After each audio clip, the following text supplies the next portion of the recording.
Hello friends, मेरा नाम है प्रणव पाठक और मैं आप लोगों का स्वागत करता हूं अपने चैनल मैथमेटिक्स विद प्रणव में। हम लोग कुछ टेक्निकल इश्यूज़ की वजह से मेरे कुछ जो पिछले वीडियोस हैं वो डिलीट हो गए हैं, तो अब मैं आपको फिर से स्टार्टिंग से पढ़ाऊंगा। चिंता मत करें, पिछली बार तो थोड़ा शॉर्ट वीडियो बने थे, अब उसे हम थोड़ा खींच लेंगे। आज पहला दिन है तो आज तो उतना ज़्यादा मैं फोकस नहीं करूँगा। आज तो आपको हल्का फुल्का ही नॉलेज दूँगा, लेकिन आज से हम अपना काम स्टार्ट कर देते हैं। तो सबसे पहले हम पढ़ने जा रहे हैं नंबर सिस्टम।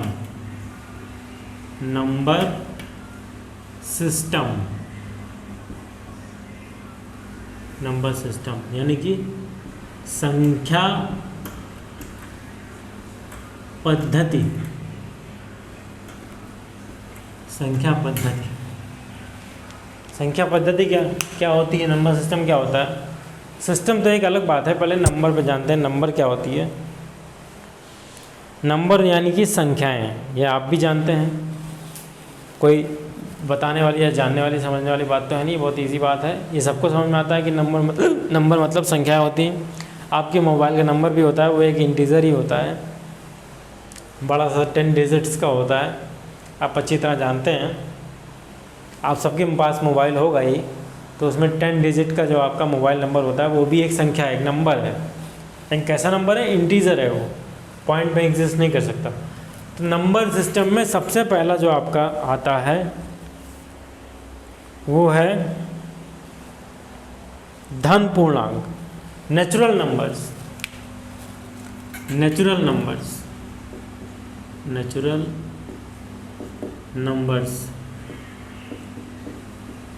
या प्राकृतिक संख्याएं।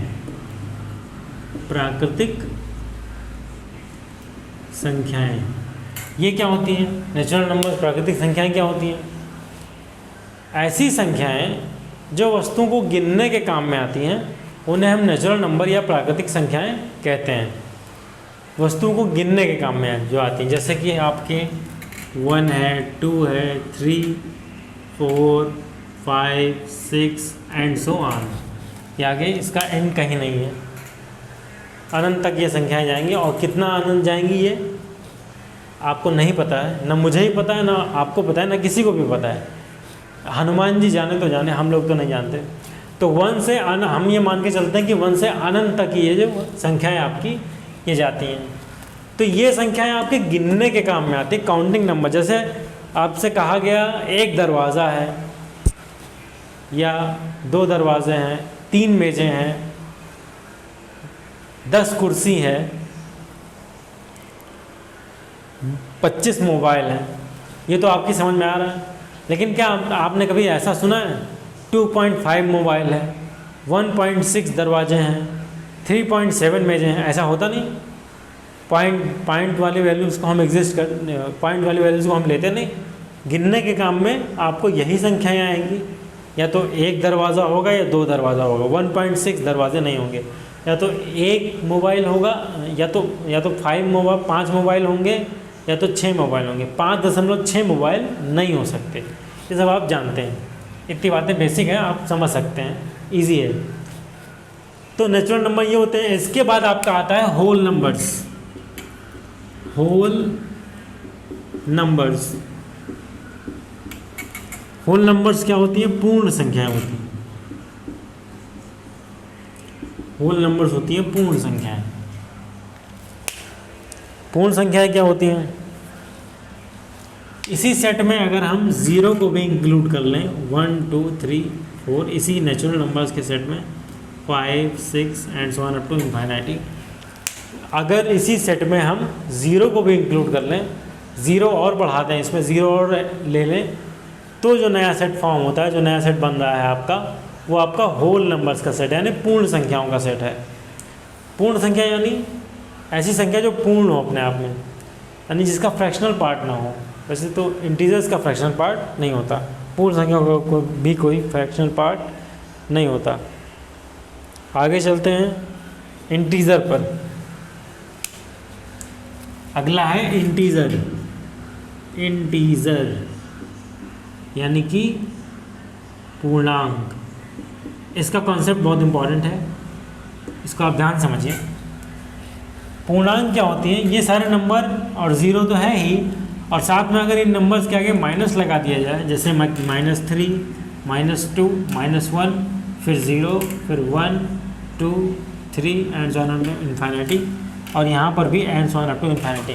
ना इधर ही इसका एंड है, ना उधर ही इसका एंड है।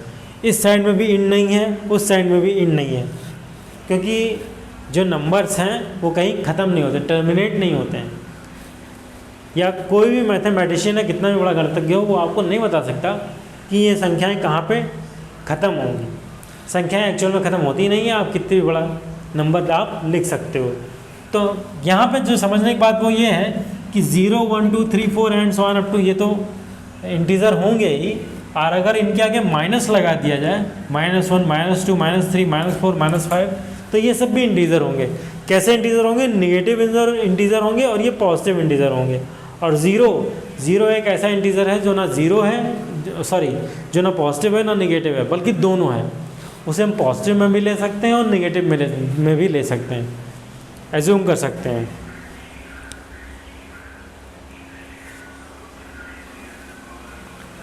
फिर आता है परिमेय संख्याओं का number, rational numbers. Rational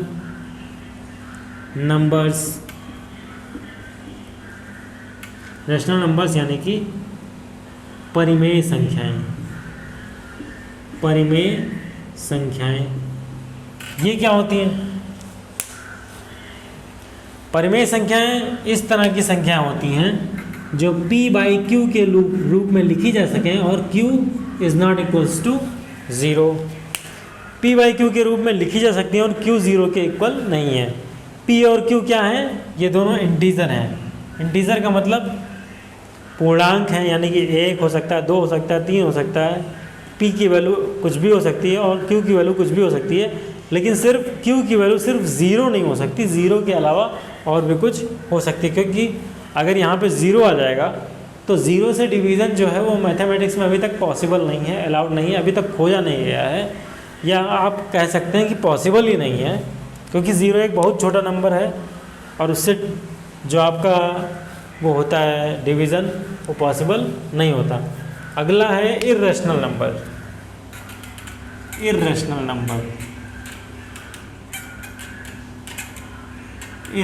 number ये क्या होती है? अपरिमेय संख्याएं। अपरिमेय संख्याएं ये क्या होती हैं? ऐसी संख्याएं जिनका फ्रैक्शनल पार्ट यानी कि दशमलव के बाद वाला जो भाग है वो कभी समाप्त ही ना हो, टर्मिनेट ना होता हो, ख़त्म ना होता हो। या यूँ कहें कि जिन संख्याओं का हम स्क्वायर रूट या क्यूब रूट या कुछ निकाल नहीं सकते, उसे हम अपरिमेय संख्या कहते हैं। जैसे पाई है, √3 है, √2 है, और √5 है, 2√3 है, और 3√2 है। इस तरह के नंबर्स आपके अपरिमेय संख्याएं कहलाएंगे। अपरिमेय संख्याएं और परिमेय संख्याएं दोनों बहुत इंपॉर्टेंट कंसेप्ट है, आपको अच्छे से आना चाहिए, क्योंकि ये बहुत ज़्यादा यूज़ होगा मैथ्स में, अर्थमेटिक में खास तौर पर। और रियल नंबर्स अब आता है जो लास्ट सेट और सबसे बड़ा सेट और सबसे वाइड सेट है, वो है रियल नंबर्स का सेट। रियल नंबर्स यानी कि वास्तविक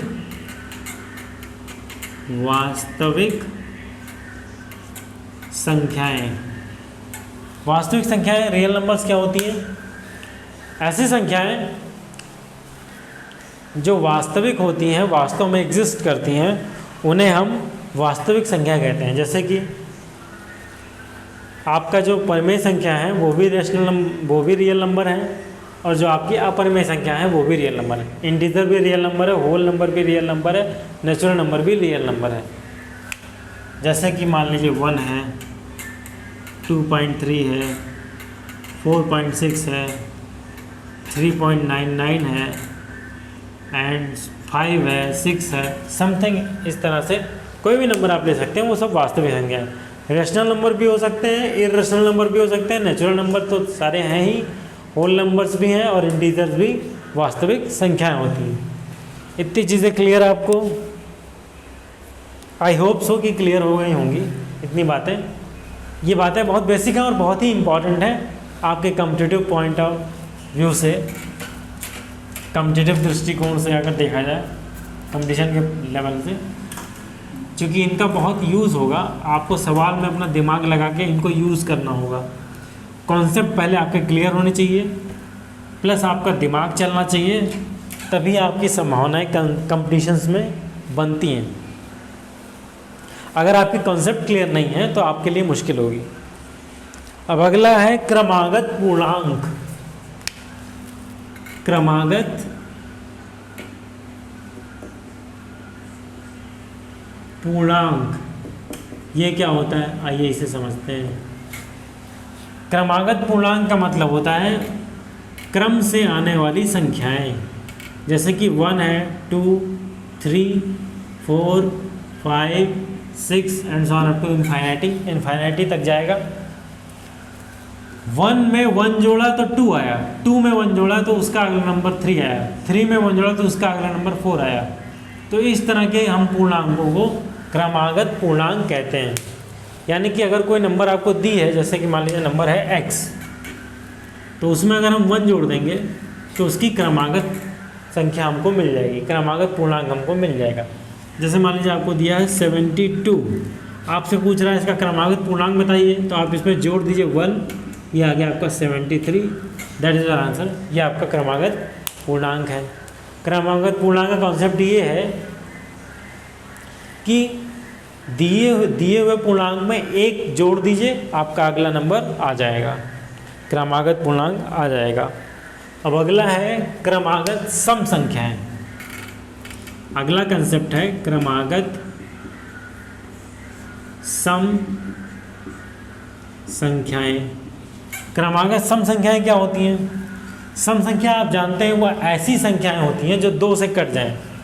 तो 2 से कटने वाली संख्याओं को आप लिखिए 2, 4, 6, 8, 10 and so on up to infinity.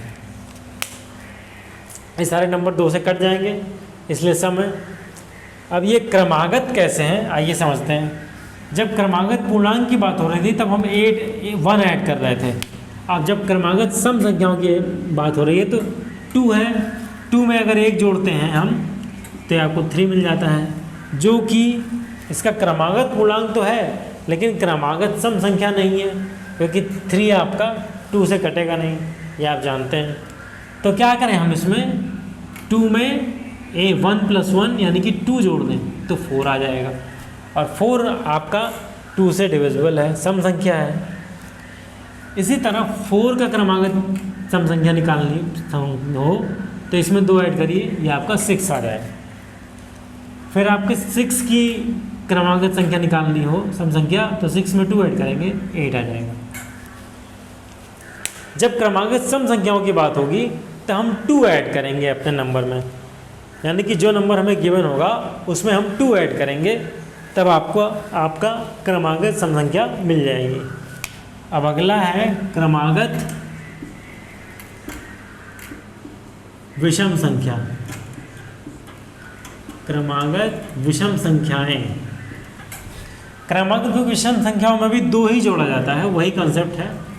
1, 3, 5, 7, 9 and so on up to infinity.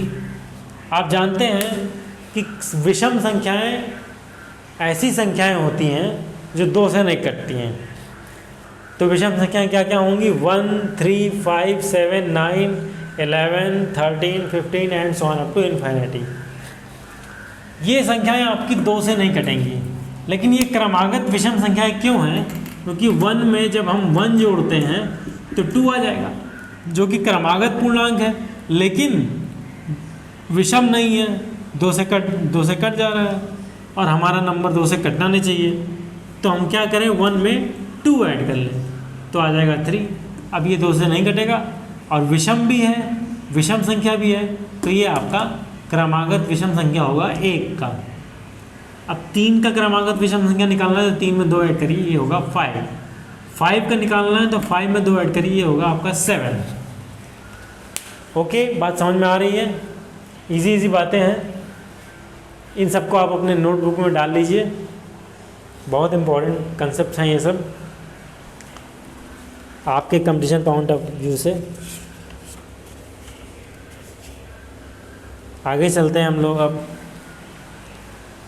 इसे इरेज कर दिया जाए, बैक जाके आप इसे नोट कर सकते हैं। Easy question, easy concepts. Concept पकड़ना आपको बहुत ज़रूरी है। कंसेप्ट आपका बहुत ज़्यादा क्लियर होना चाहिए, अच्छे से क्लियर होना चाहिए। मैं आपके सारे कंसेप्ट क्लियर करवा दूंगा। मैं अपनी तरफ से पूरी कोशिश करूंगा आपके सारे कंसेप्ट क्लियर करवाने के लिए। अपना बेस्ट आपको दूंगा, आपको अच्छा क्वालिटी कंटेंट मिलेगा। बस आपको मेहनत करनी है, हमारे बनाए वीडियोस को समझना है, उन्हें देखना है, और अपनी मेहनत तो आपको ही करनी है, क्योंकि कंपटीशन आपको निकालना है, मुझे तो निकालना नहीं है। मुझे तो सिर्फ पढ़ाना है। मैं आपकी सिर्फ पढ़ाने के लिए हेल्प कर सकता हूँ, और बाकी काम जो है वो आपको खुद करना है। पढ़ना आपको खुद ही है। अब अगला है आपका अभाज्य संख्याएं। अभाज्य संख्याएं, अभाज्य संख्याएं क्या होती हैं, आइए देखते हैं।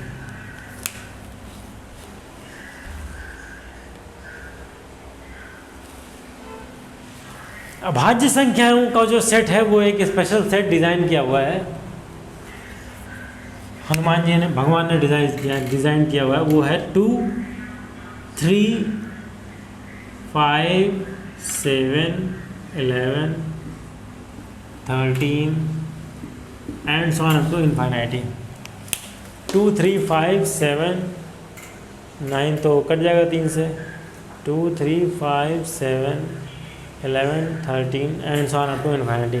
कहाँ तक जाएगा हमें नहीं पता, क्योंकि इनका टर्मिनेशन होता नहीं। नंबर्स का कोई भी टर्मिनेशन नहीं होता। मैं आपको अभी पहले भी बता चुका हूँ, फिर बता रहा हूँ कि नंबर्स कहीं भी ख़त्म नहीं होते, अनंत तक जाते हैं। कितना भी बड़ा नंबर आप लिख सकते हो।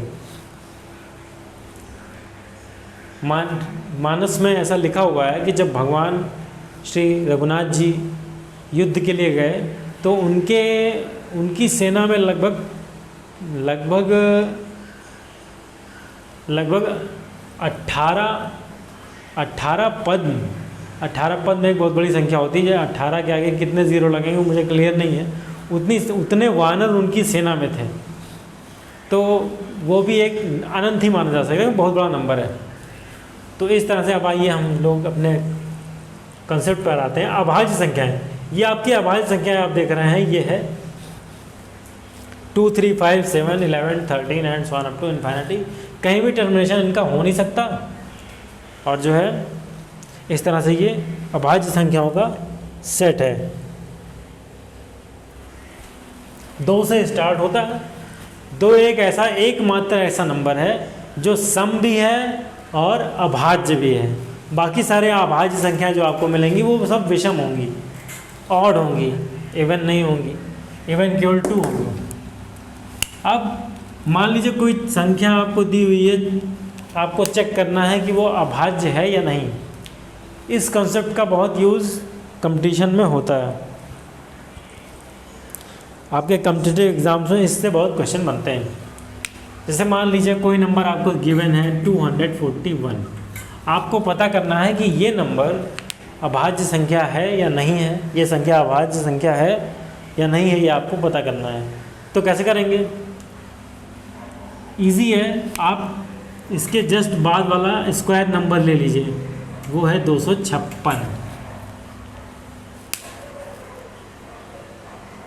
256 एक नंबर है जो कि आपका 16 का स्क्वायर है।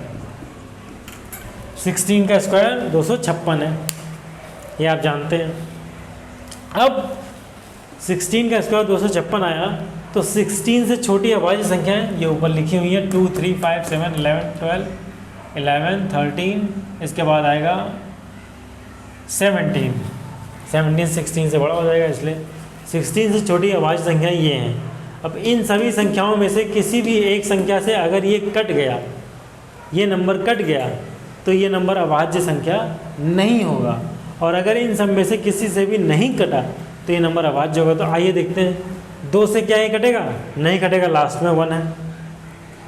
3 से कटेगा, नहीं कटेगा, 3 × 24, फिर 1 बच रहा है। 5 से कटेगा नहीं, लास्ट में 5 है नहीं।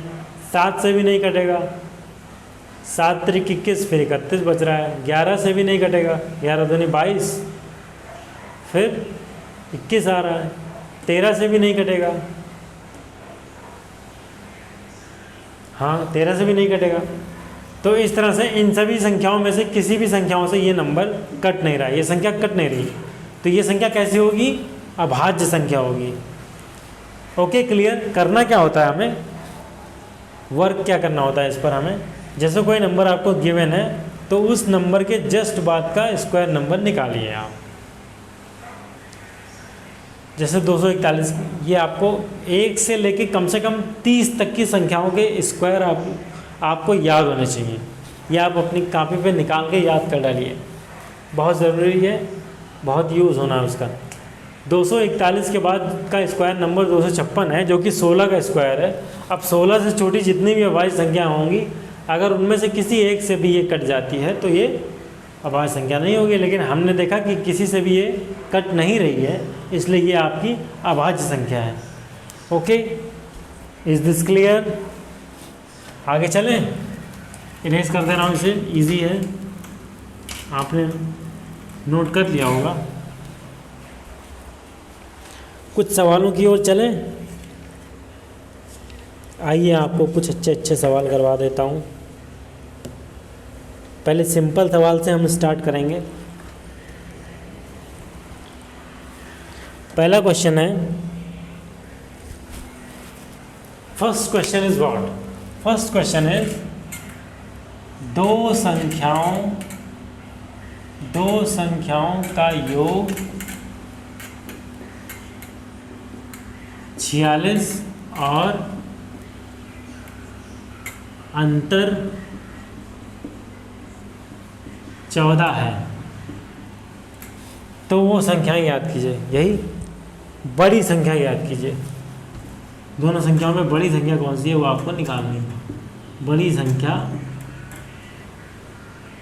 ज्ञात कीजिए। कह रहा है दो संख्याओं का योग 46 और अंतर 14 है, तो बड़ी संख्या ज्ञात कीजिए। मान लिया मैंने दोनों संख्याएं x और y हैं। पहली संख्या x है और दूसरी संख्या y मान ली मैंने, दो संख्याओं को मान लिया।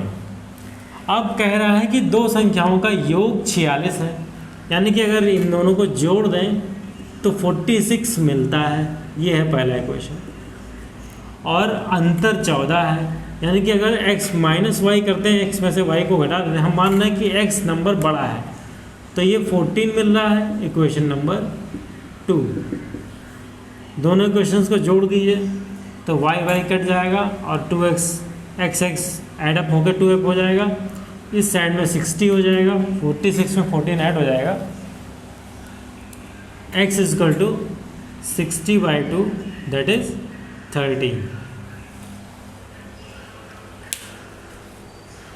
अब दूसरा नंबर निकालना है, यानी y की वैल्यू निकालनी है। पहले इक्वेशन में आप x की वैल्यू पुट कर दीजिए, तो 30 plus y is equal to 46।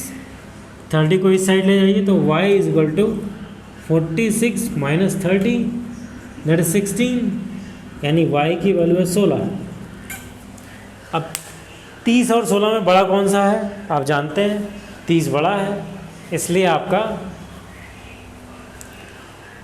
जो बड़ी संख्या है ज्ञात करने के लिए जो पूछ रहा है वो है 30। इस सवाल का जवाब होगा 30। इजी क्वेश्चन है।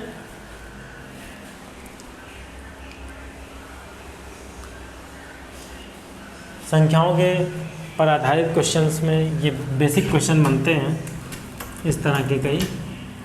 अभी आपको आगे और बहुत सारे क्वेश्चन मैं करवाऊंगा, जिससे आपके कॉन्सेप्ट भी क्लियर होंगे और आपका स्किल भी डेवलप होगा। अगला क्वेश्चन हम देखते हैं, इजी क्वेश्चन अभी भी लेते हैं। दो संख्याओं के क्वेश्चन है, दो संख्याओं के वर्गों का योग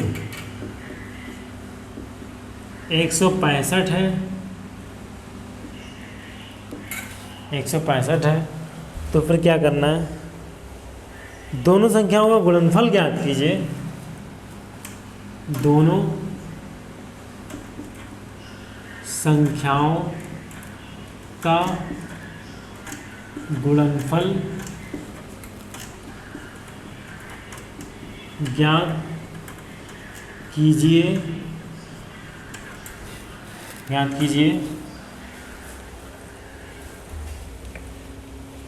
यदि उनका योग 23 है, यदि उनका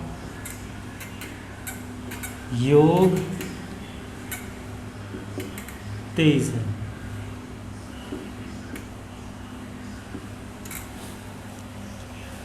दो संख्याओं के वर्गों का योग 165 है, दोनों संख्याओं का गुणनफल निकालना है अगर उनका योग 23 है। तो मैंने माना दोनों संख्याएं x और y हैं, तो पहली कंडीशन के अनुसार दोनों के वर्गों का योग 165 है, यानी x का वर्ग यानी x स्क्वायर और y का वर्ग यानी y square is equal to 165। फिर अगला दिया है यदि उनका योग 23 है, यानी कि x plus y is equal to 23। Okay, clear? इतनी बात क्लियर? दो इक्वेशन मैंने कैसे बनाए क्लियर हुए? फिर से समझा देता हूँ एक बार। इक्वेशन 1 एंड इक्वेशन 2, दो संख्याओं के वर्गों का योग 165 है। अगर संख्याएं x और y हैं तो x का स्क्वायर प्लस y का स्क्वायर यानी x पर बना वर्ग और y पर बने वर्गों का योग 165 के बराबर है। और दोनों का यदि उनका योग 23 है, यानी दोनों संख्याओं का योग x में y को जोड़ दिया है 23 हमको मिल रहा है। दोनों संख्याओं का गुणनफल निकालना है, तो क्या करें? इक्वेशन 2 को लेते हैं, x plus y is equal to 23 और दोनों तरफ स्क्वायर कर देते हैं, तो ये बनेगा x square plus y square प्लस 2xy is equal to 23 square is equal to what?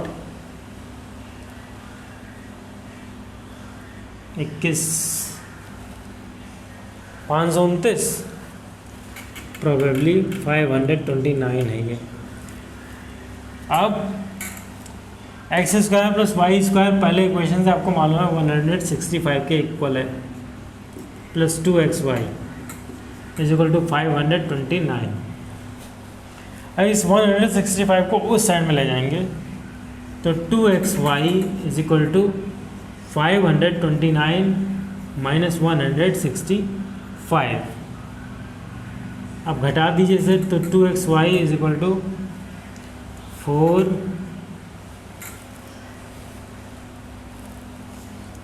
6 और 3, तो xy is equal to what?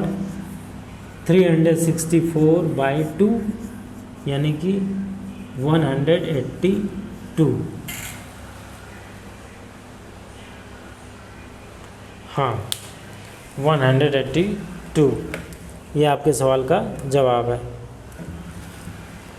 Question समझ में आया? इजी क्वेश्चन था, कॉम्पिटिटिव एग्जाम में पूछे जाने लायक क्वेश्चन है ये।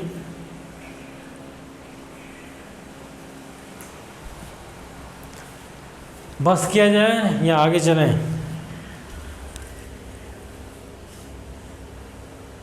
मेरे ख्याल से तो आज मैं अपनी क्लास में ही रोकता हूँ, क्योंकि आज पहला दिन है, तो पहले दिन ज़्यादा नहीं खींचा जाता।